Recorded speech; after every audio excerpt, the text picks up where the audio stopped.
Assalamualaikum warahmatullahi wabarakatuh. Shalom, Om Swastiastu, Namo Buddhaya, Salam Kebajikan. Mohon izin yang terhormat Bapak Pemateri, yaitu Bapak Daryanto SPD MED. Dalam video ini, kami dari kelompok 2 yang beranggotakan Jordi Altarsyah, Kevin Kamaloga, dan Hafidz Mana akan membahas kasus kebocoran data nasional sementara yang terjadi karena peretasan di server Kominfo. Mari kita simak cuplikan video singkat berikut. Alergi peradaban, alergi kemajuan, mendorong kemunduran. Pimpin di esok hari, adakah yang cukup mampu mewakilkan suara kami? Itu yang saya sampaikan tadi, kita ada kekurangan di tata kelola. Kita memang akui itu, dan itu yang kita laporkan juga. Karena kami diminta untuk apa saja masalah kok bisa terjadi. Itu salah satu yang kita laporkan juga, Pak. Maksudnya, Pak, kalau nggak ada backup sih itu bukan tata kelola sih, Pak. Siap? Kalau alasannya, ini kan kita nggak hitung Surabaya Batam backup kan, karena cuma 2% kan. Ya berarti itu bukan tata kelola. Itu kebodohan aja sih, Pak. Iya. Punya data nasional dipadukan seluruh kementerian harusnya, untung katanya ada beberapa kementerian yang belum comply, belum gabung. Masih untung orang Indonesia. Itu malah yang selamat. Yang paling patuh imigrasi saya dengar. Itu yang paling gak selamat. Intinya jangan lagi bilang tata kelola, karena ini bukan masalah tata kelola, Pak. Ini masalah kebodohan. Punya data nasional tidak ada satupun backup berarti kan. Ya, silakan lanjut, Pak. Pada kasus ini, hacker berhasil membobol server Kominfo dan mencuri data pribadi warga negara Indonesia.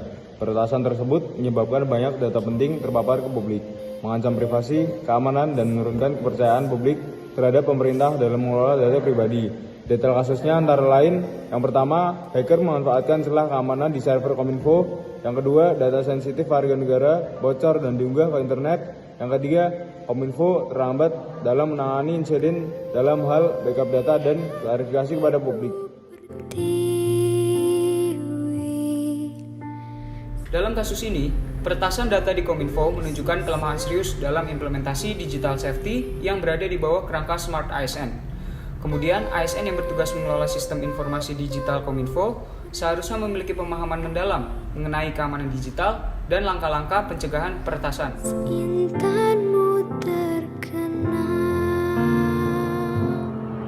Terkait manajemen ASN, kasus ini mencerminkan kelalaian dalam penempatan pegawai yang kompeten di bidang teknologi informasi. Ketiadaan atau kurangnya pelatihan berkelanjutan bagi ASN dalam hal cyber security juga bisa menjadi faktor penyebab peretasan. Digital safety menjadi salah satu elemen penting dari Smart ASN yang dilanggar dalam kasus ini.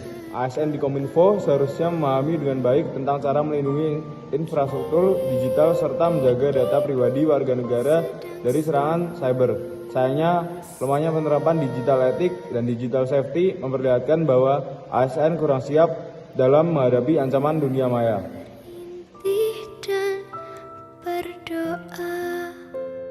Sebagai solusi dan perbaikan, ada pun tindakan yang seharusnya diambil, yaitu yang pertama, penguatan sistem keamanan digital. ASN di Kominfo perlu dilengkapi dengan sistem keamanan cyber yang lebih kuat, meliputi enkripsi data, firewall yang canggih, serta pemantauan jaringan secara real time. Lalu yang kedua, pelatihan berkelanjutan. ASN yang terlibat dalam pengelolaan sistem teknologi informasi harus diberikan pelatihan berkelanjutan dalam cyber security dan perlindungan data pribadi. Ini termasuk simulasi penanganan krisis peretasan dan respon cepat untuk mitigasi resiko. Lalu yang ketiga, pengawasan ketat. Audit keamanan reguler dan pengawasan lebih ketat oleh lembaga independen untuk memastikan tidak ada celah keamanan yang dapat dieksploitasi. Kasus peretasan data di Kominfo menunjukkan pelanggaran serius dalam hal Smart ASN, terutama terkait keamanan digital. Pelanggaran ini menyoroti pentingnya pelatihan berkelanjutan dan penguatan sistem keamanan di lingkungan ASN. Pemerintah perlu memastikan bahwa pegawai ASN memiliki kompetensi yang tepat dalam menangani keamanan digital agar insiden serupa tidak terulang kembali. Sekian pemaparan video dari kami. mengenai analisis kasus pelanggaran nilai Smart ASN dan manajemen ASN di instansi pemerintah. Kurang lebihnya mohon maaf. Wassalamualaikum warahmatullahi wabarakatuh. Shalom, Om Swastiastu, Namo Buddhaya, Salam Kebajikan.